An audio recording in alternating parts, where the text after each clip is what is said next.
nag-umpisa ng sunog dito mga alas 4 ng hapon. Dito ito sa Dulaila, FS Dulaila Avenue, Valenzuela. Butika ito ng shampoo. Ayon sa mga tao rito na kausap natin, halos lahat ng mga bumbero, mga volunteers ay narito na, pero wala pa rin silang nagagawa at medyo nadamay na yung isang butika. Ayan,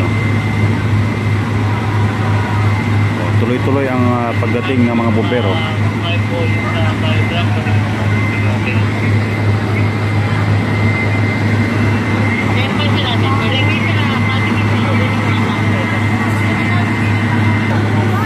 Hirap ang mga bumbero. Ayon sa mga volunteers dito, karamihan dumating, walang mga tubig, Merong dry run dito na nag-iisang dry run. Ayan, pero hirap ang mga bumbero para masuplayan ng tubig ang bawat linya.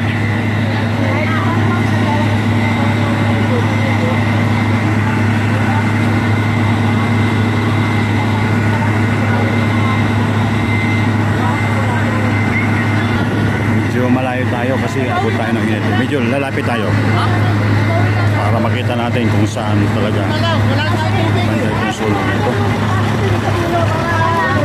Lalapit tayo, lalapit. Nandito na rin ng mga media. Meron na rin itong ABS-CBN. Tuloy-tuloy ang pagdating ng mga bombero. Ito, ABS-CBN. Medyo lalapit tayo ng konti. Yun, medyo nahirapan silang mapula. Nadamay na pala yung isang butika, nadamay na. Ayan, Paglabas po dito ka na sa Matarmor, may gasolinahan na siguro mga...